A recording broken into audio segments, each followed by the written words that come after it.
Hello, friends. This is Dave Hurwitz, executive editor at ClassicsToday.com, here with random reviews from the Overflow room. It would be nice if I had somebody to do that off stage, I suppose, but what the heck. Well, today we continue to move backwards through the alphabet, and we're still in the H's. I like H. And it's not because Hurwitz begins with H. It's because all these other really interesting composers begin with H, and performers. And this is fun. I've got three rather interesting names here. I'm sure you'll agree. First, Michael S. Horwood. He's a Canadian composer for the most part, it seems, and a good one. There are only a couple of discs of his music out. There's a disc of percussion works on Albany, and there's this.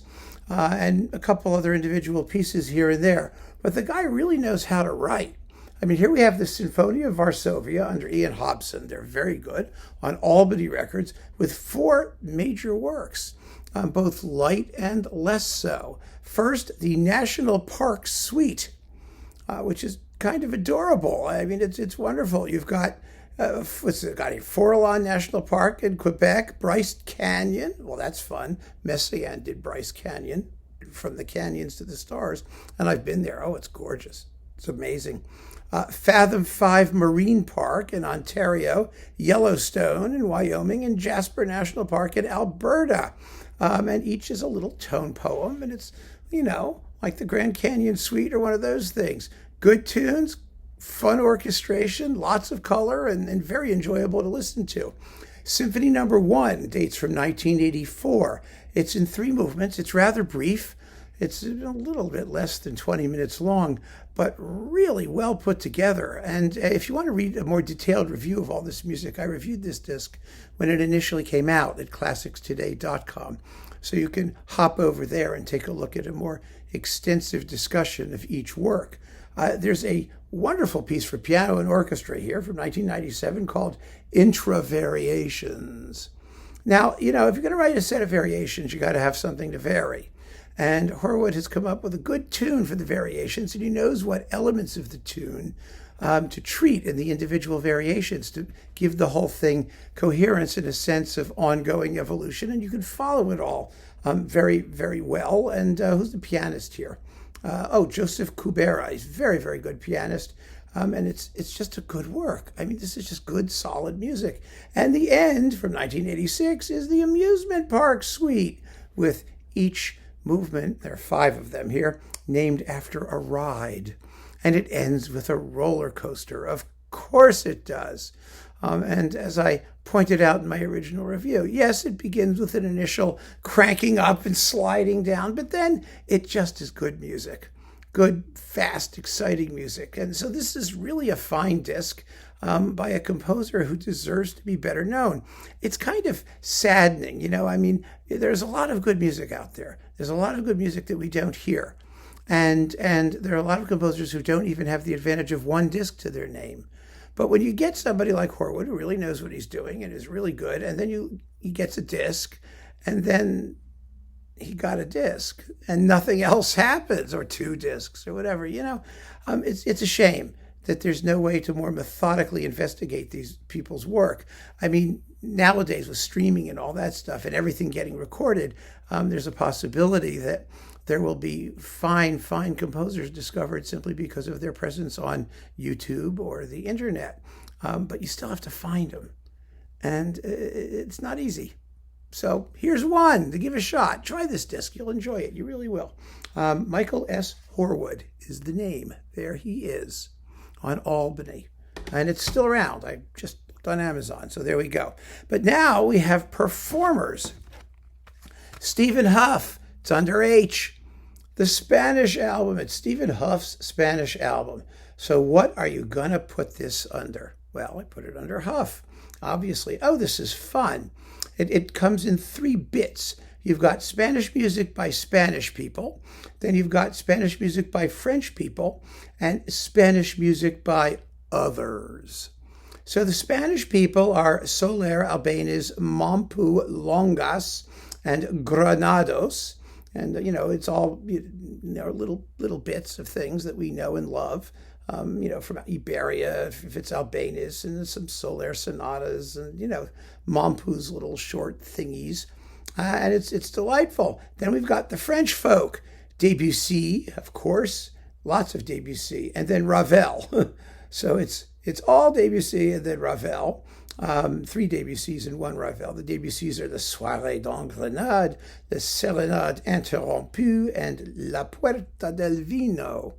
The Ravel is the Pièce en forme de habanera, which was for piano 2 hands, and here it's rearranged for 1 piano, 2 hands. Piano 4 hands, 2 pianos. I don't know. It was just from 4 hands down to 2. Let's put it that way. And then the others. The others are Albéniz Godowski, tango, Charvenka, Spanish is Stenchen, Nilman, Evening in Seville, and Hough himself. A charming little work called On Fire. Get it? On Fire? Yeah? You hear it? Yeah, I hope? Yes, it's on fire! And the whole disc it's really a wonderful disc on Hyperion, with Hough, of course, doing his usual probing and excellent pianism. And last but not least, this is fun. The 3 discs recorded at the very end of his life when he was like 100 by Mieczysław Horszowski. There he is, and here they are. Now, you may recall, actually, I hope this is still in print. It really ought to be. He's a wonderful, wonderful pianist. He was best known in the 50s, for example, as an accompanist to the Beethoven violin sonatas, I think with Szigeti or someone like that. He was around, but he wasn't known as a solo person. And then in the 1970s or 80s, when were these recorded? 1987.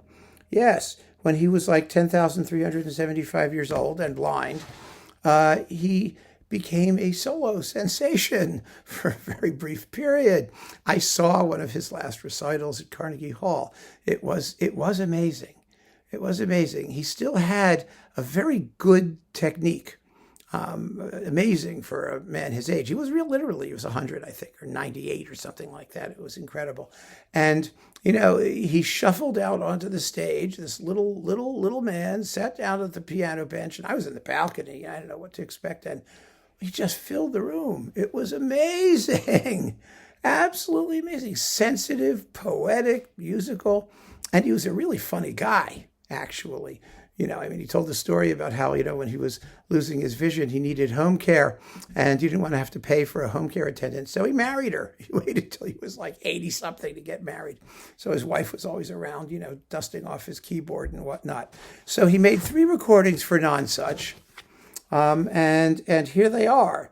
One of them is, Bach, Chopin, and Beethoven. The English Suite number 5, Chopin, a couple of nocturnes, and Beethoven's Sonata number 6 in F major, Opus 10 number 2. That was the first one.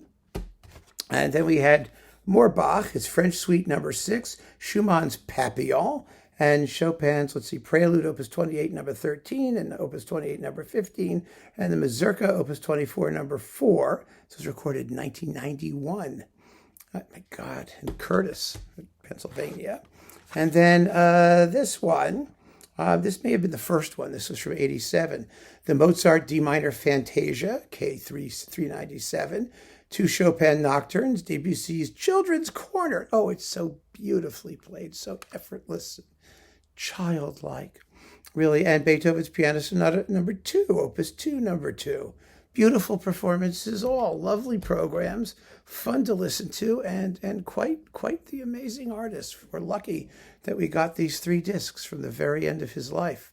So there you have it. Keep on listening, friends. Thanks for joining me. Take care.